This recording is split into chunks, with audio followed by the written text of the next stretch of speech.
This is only my second time recording this. It'll be fine.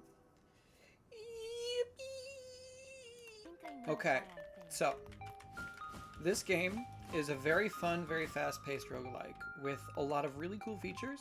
Specifically, the main one that you do is you stop time. Now, when you stop time, you have full mobility. And despite having full mobility, you cannot attack anything and you cannot hurt anything while you are within the time freeze. Nothing else can move in the time freeze, but it's your main mobility option. Now the round starts with like 60-ish seconds before like you auto lose, because everything's time-based in this game. So you have 60 seconds before you lose, and every time you defeat a boss or a boss enemy, that timer gets reset. Well, not necessarily reset, but you get time back on that timer. I'm going to do a sword run, and I have a very funny gimmick where you guys are only going to be seeing when I'm not frozen in time, because I think that's going to be really funny. I have no clue how long this video is going to be. It could be 30 seconds for all I know, but let's just see how funny this is. This is going to be the only time in which I'm probably going to have a coherent sentence, but I'm going to be doing my best to still communicate. You can probably tell this game to be very hard to follow, as every time I pick an item, I automatically freeze time every time that happens. This game is super fun, specifically because of how crazy it is, and it has really good meta progression. I've played it long enough to be able to one-shot most enemies, at least in the early game. Now, I wouldn't say I'm particularly good or bad at this type of game. Really, this is the type of game that has mostly meta progression as its main form of progression, where the entire progression system is fully based upon how fast you can ever do, not how fast, but how well that you're able better upgrades and how to get better progression stuff. It's super fun. I definitely recommend it if anybody wanted to try it, because it's a super unique way to play this type of game, just in general, and it's just very different to a lot of other games. And I just find it really fun. And so I'm gonna try to tell you guys a story. So one fish that happened to on a mountain, and this mountain was guarded by a very scary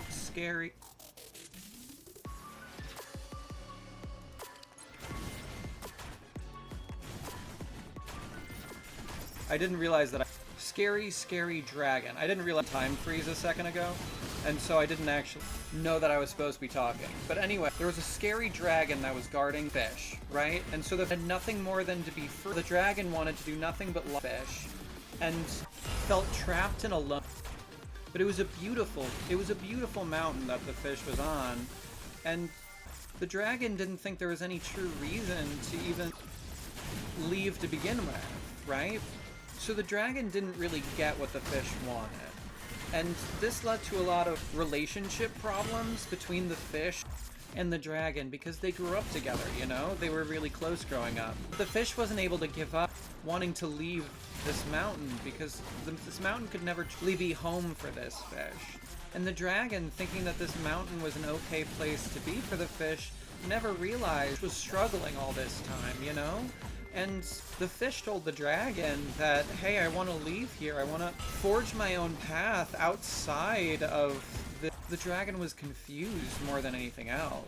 It didn't understand why the fish would be so focused on trying to leave when they built up much of a life together.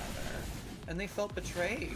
But the fish didn't want to make the dragon sad or anything. They just wanted to be free. And the fish knew that a mountain is not a place for to be or for a fish to live. It's a place that dragons are meant to live in. It's not a place for fish. There's no you're on top of this mountain. And if fish wanted to, it was still kind of killing them to be in this environment that hurt them so much, which really created this difficult dynamic between the two of them. Malicious at all, you know? It wasn't something that either one could help. This was simply just how they worked and how they did their lives. It was never malicious. They both ended up being hurt by it. And it just goes to show, at the end of the day, it's never really a choice that people are making when their disagreements kind of just take up the entirety of their relationship. And it's nothing that the fish really did, nor was it anything that the dragon did, but they just were two different creatures and people that needed two different things. Anyway, I've never gotten this far in the final boss. I've never even seen that. Oh, who the fuck is you? Oh, you're a person. Oh, what the fuck is this? I wonder if I can still freeze time. I hope I can win this. It'd be really if I couldn't, because I've never really gotten this far. But as you could tell, every time I die, I also lose time. And now this person is just kind of moving. Ah, and I died. Well, that's unfortunate. Almost got him, though. That was pretty good. Gambling, gambling, gambling. I love gambling. It's my favorite part of any video game. Oh, nice. Pretty good armor.